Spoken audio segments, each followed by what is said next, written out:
What's going on, guys? Welcome back to the channel. Welcome to a reaction video that someone sent me about some topic.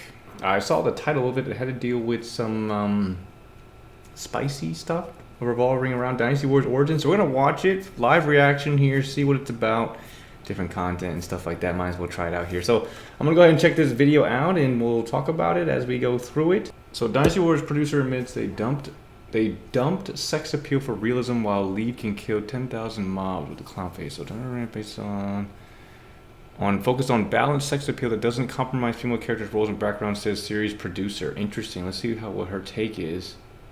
This article was written. Tomiko Show talks about team's approach to fan service. Okay. Over the past couple of years, we've seen so many fantastic franchises be rebooted and modernized, and developers or producers say that they just wanted to refresh their work and make it feel a little bit more mature. But now, of course, we are hearing the series producer say Dynasty Warriors Origins focused on balanced sex appeal that didn't compromise the female characters' roles and backgrounds, when really they're admitting that they sidelined sex appeal and fan service to push a more serious tone. I understand when you have a franchise, the next entry within it is going to feel a bit more modern, a bit fresher, a bit livelier. But unfortunately, while you're trying to progress your franchise and a story or characters, you are really just leaving what made it special in the past. And unfortunately, a lot of people were not big fans of Dynasty Warriors Origins. It has been considered successful,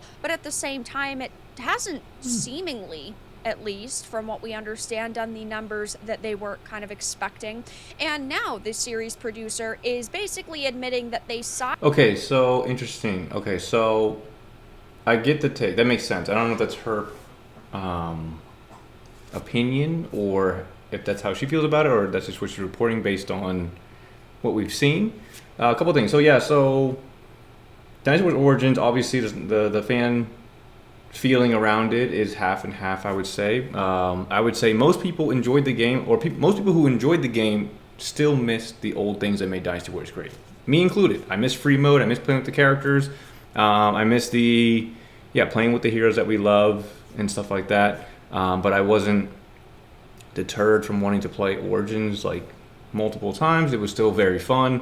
And I don't know, the gameplay for me really sold it. Like I talk about my review, all that stuff. Let's see what the article's about. Let's see what it says. On article, it says Dynasty Warriors Origins producer and Omega Force leader Tomehiko Sho, hope I'm saying that right, recently talked about the dev team's attitude towards fan service in a candid three-way discussion. And while Origins features less fan service compared to some past entries in terms of sexualized female character designs, less jiggle physics and the like, there was no direct intent to tone down the sexiness per se. So you're already getting into them trying to defend this individual, and I'm sure that it wasn't just their decision, but the entire team's decision, though ultimately Koei Tecmo has been going down a very bad road over the past couple of years, which I'll get into in just a minute. But okay, hold on, that's a lot to take in. Okay, so yeah, I completely forgot about that. In terms of the sexualized female character design, jiggle physics, and like that. Okay, so yes, we had the sexualized female characters. I would say I agree that Origins, all the female characters were dressed way more modestly. I agree. I completely forgot about the way some of the other characters in the older games were designed. You know, Diao Chen in Dynasty Warriors 8, Lian Shi in Dynasty Warriors 8, in Dynasty Warriors 7. When Yuanji in Dynasty Warriors 7, right, we have these other characters that were designed to show off, I guess. Definitely plays into the sexualization of those characters. So I totally forgot about that. The jiggle physics, yeah, that was always a weird one. But one of the things I think about is Dynasty Warriors 9 with Lily and Chi's ending. Yeah, I don't know what they were thinking. That's very strange because it's not like she was moving. They were zooming out. And anyway, the point is, so far, everything sounds relatively okay to me. Let's see what else we have. when it came to portraying the characters, their personalities, and dialogue, we aimed for a serious and straight-laced approach. We wanted to bring out the full appeal of the romance of the Three Kingdoms and create a story that felt immersive. I guess sexy elements took a backseat as a natural outcome of that. Now, it doesn't really make sense to me that when you have so many entries in a franchise that do something, and then all of a sudden that is left in the background. You're not really going to convince me and of course many other people that that wasn't done intentionally, like, oh, the sexy element just naturally took a back. We gave her a special background such as her early education in martial arts, so we wanted her to look like someone who could realistically fight, ding ding ding, in a fantasy game, in a non-realistic video game, right, where you were talking about you're basically dropping nukes That's on true. characters in terms of the damage that you're doing. You're one guy against 10,000 mobs, and they are worried about realistic portrayals. I'm sorry. You are not going to sell Mm. me personally on that angle. This is not a realistic Yeah. game in any way, shape, or form. The characters and the story are generally not realistic, and the things that you are doing within this game are not either. That was a lot there. I'm trying to figure out what her aim is. Is she trying to debug the realism that they're going for, or is she trying to advocate for fan service? Because during this, okay, so she's pinpointing the realistic fighting, and obviously the game being more fantasy is a valid point. I would agree. Is she saying that this is a bad take from Tomohiko Sho of trying to maintain realism, and she's fighting against that? I can understand that. That makes sense. But is she fighting for the fan service? Hopefully she covers that at some point, because it sounds like that she wants to have the fan service. Maybe I'm not understanding her correctly. Yeah, the fantasy elements of taking down. I mean, when I first saw the true Ultimate Muso thing when it first released, I thought that was crazy. I thought that was going to be overpowering and it's kind of ridiculous. And I never was a fan of the big explosion stuff. But it felt, obviously playing the game, it feels pretty balanced. I mean, the difficulty can get pretty difficult, I guess, and it's nice to have those options in your back pocket. But yeah, I don't know. I'm gonna keep going to see what her stance is. Is she really? So, are they fighting the? Is she fighting the realism here, or is she trying to advocate for fan service, or both? And the follow-up comment to we wanted her to look like she could realistically fight is if we went overboard with fan service, it would feel weird during combat. So we tried to tone that down, which just hurts me so much when producers and developers and directors don't understand either what made their game special in the first place or what fans ultimately expect. You are talking about realism in a game where, again, you're fighting thousands upon thousands of mobs at a time. Okay, so I think I understand it. So she's saying it doesn't make sense that they tone down the sexiness of the characters due to realism when the game isn't based on reality. Sure, I can understand that. What's the fight here? Is it for wanting to have the producers or the Dynasty Warriors game be more in tandem to what they say? Or is it for the fan service? I'm still confused on that. This comes across to me as, of course, them chasing a modern audience. Another Japanese company chasing a global audience. And unfortunately, that means female characters who are toned down. They are not allowed to be sexy. They are not allowed to be sexualized in any way, shape, or form. And they're not really allowed to flaunt their femininity, which is, of course, very, very unfortunate. Okay, before we jump into that, okay, so it seems like she is wanting for the sexiness, and I'm not saying that in a bad way or a crude way, like she wants it in a crude way, but she wants it to be okay, like it was in the previous games in terms of the sexuality of these characters. I might not be reading this. If you watched this, please let me know. I'm not trying to misconstrue anything, or so I'm just trying to understand here. So it seems that she's trying to advocate for sexier models. It says, following in the footsteps of Square Enix and their infamous ethics department, veteran Japanese video game studio Koei Tecmo have moved to create a new internal team dedicated to raising the social quality of their products. Now, I've talked about Squeenix and their ethics department a lot. They have this internalized ethics department where basically there are some individuals who look over the shoulders of developers and tell them to alter their content and tell them what could be seen as offensive. Okay, so is this a fight against wokeness and that it's seeping into Dynasty Warriors, I guess? I don't necessarily have a problem with like wanting to tone down the sexuality of characters.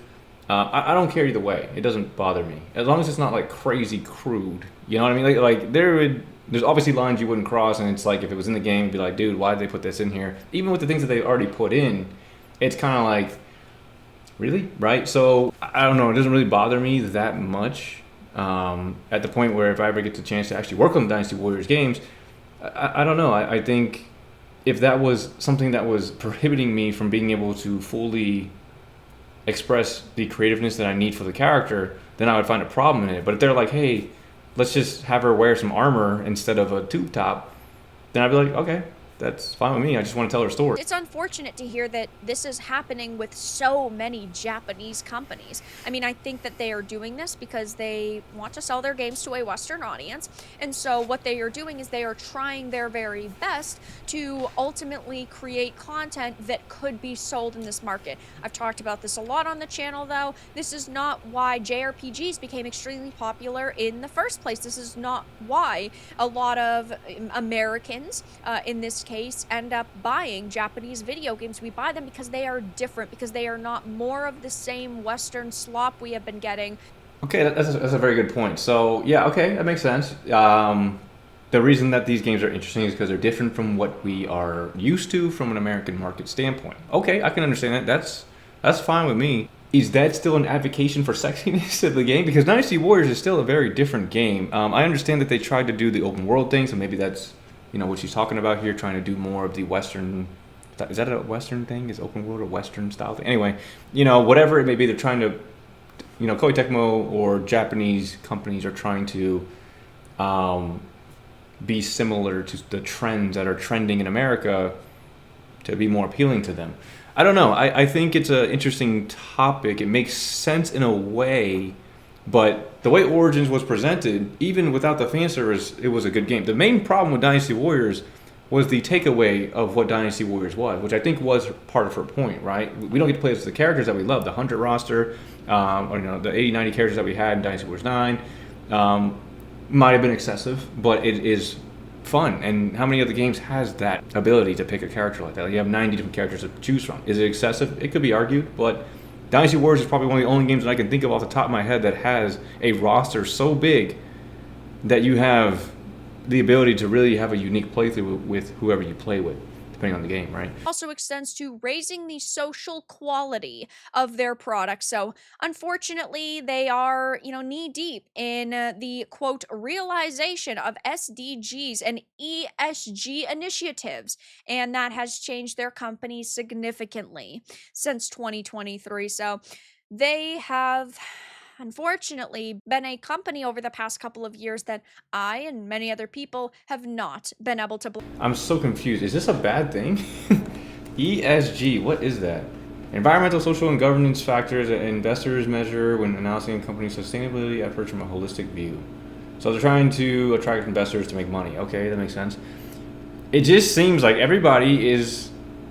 This might be a shallow take, and I understand that the fan service is what makes the game the game. No, Dynasty Warriors is the game because of the roster and what it tells.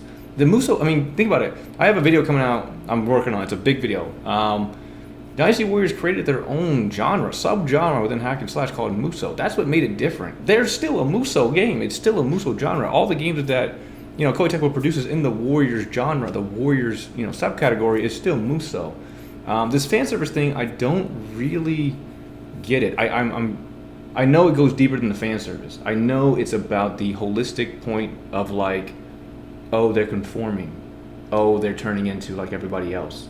At least that's what it feels like. But it's only from this sex appeal thing because of what I guess Tomohiko Sho has said. There's a couple minutes left in the video. Is she going to talk about anything else that makes Dynasty Warriors like the other games besides Dynasty Warriors 9? Which I can understand. They're like, they try to go open world because everybody else is going open world and the trend and everything like that. Okay, you got a point there. I don't think Dynasty Warriors holistically is losing its magic because, yes, we don't have the ability to play as our favorite characters right now, but that's not to say it's not going to happen in the future, right? And this is for now. Like if Origins 2 comes out and we're on a similar path, that's fine. We're in Origins. But if Dynasty Warriors 10 comes out, and they change it, right? And they take away the ability to play as our favorite characters forever, that is when I will say this has a point. But for right now, it seems like people are arguing the fact that they're pointing it out that the fan service is because of the comment that they made. I mean, maybe it's, you know, they have to say that, or, you know, maybe they were asked a question or interviewed or something that made this article come out, and now that's what's causing a big fuss. But I don't know if this article didn't come out, would people make a big fuss about it at all? I don't know if that makes any sense, but let's finish the rest of the video. Let's see what she has to say. I hope she touches on something else besides the fan service, because for me, it just seems like that is what they're arguing for. Let's make Dynasty Warriors fan servicey again. Like, it's not necessary, in my opinion. I don't think. What is it about all the game devs who pander to DEI that make the exact same statement? Is this a new religion? Unfortunately, a lot of the gaming development sphere act like they're part of a cult. Like somebody points out, female characters role in backgrounds in Romance of the Three Kingdoms, laughing my ass off. The book is from the 14th century. Only one female character ever fights, and the rest are various damsels in distress or the warlord's wives. At one point, the main character leaves behind his wife and kids to not lose a battle because you can always remarry. It's treated by the book as a morally upright decision because for that time period it was. Hope the game doesn't compromise about this somehow. I doubt it. Yeah, basically every single female has agency, which of course could be fine, but you can also have gay romances within this game. And again, the gameplay itself is fine. It gets quite repetitive after a while, which isn't particularly shocking, but ultimately this is still a very controversial comment that they have made, and I think that over the next couple of days we are going to see a lot more people paying attention to what Koei has done in talking about the situation, because it is pretty new. Okay, so Show made a realism comment. People are like this comment here saying, well, if we're trying to be real, none of the female characters should be in it besides Zhu Rong and Wang Yi, because Wang Yi was also, she had a little bit of fighting in the history and everything. But for me, I don't see the comment being that big of a deal. I can see the hypocrisy in it, I guess, but I don't, again, see that as a big deal either. I don't see it as a big deal at all. What am I focused on? What do I care about? How does the gameplay feel? How does the game overall feel? That is what I'm focused on, right? At the end of the day, they can say whatever they want. They want it to be real, we want it to be better, we want it to be this, we want it to be that. That doesn't matter. Is it a good game? Does it fulfill me as a Dynasty Warriors fan? Does it fulfill me as a gamer, right? And that's what I focus on when playing the Dynasty Warriors games, or any game in general. Anyway, yeah, so it's hard to say, again, what the stance here is. It seems like it's the realism comment that's really bringing this stuff out. Or maybe it is about the fan service. That's what it seems like. It's like, because Show said, you know, the realism is the reason we brought the fan service down, that people are in uproar. I just don't see that being such a bad thing. You know what I mean? It would be different if Show said something like, we only allowed players to play with the one character because players are tired of using the same heroes over and over again. If he said something like that, controversy, boom, okay, let's talk about that. But we're talking about realism that Show's trying to create in a video game. Just it being a video game itself, you already have to eliminate realism, right? But I assume the realism is in quotations because it's his version, or him and the producers, because he's not the only one, right? Their vision of a shift towards realism in the Dynasty Warriors game, which is fine. At the end of the day, that's how they feel about it. That's where they're trying to go with it.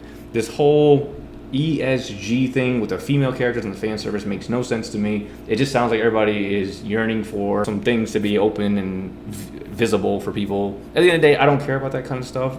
I play Dynasty Warriors, I play those kind of games because I love the story, I love the characters, the interactions and everything like that. And yeah, I guess when I become an executive producer, I've got to make sure to keep the fan service in. It doesn't matter. At the end of the day, yeah, that's pretty much all I have for the video here, guys. Hope you all enjoyed it. We'll do some more reaction content, see how that goes. Yeah, again, let me know down below. If I'm misconstruing anything, it is not to start anything. I was told to react to this. I wanted to see what it was about. It seemed interesting. I love being able to talk about anything and everything Dynasty Warriors. So just an interesting take and just what I'm thinking. So if I'm getting this wrong, then just let me know. Anyway, guys, I'll see y'all in the next one.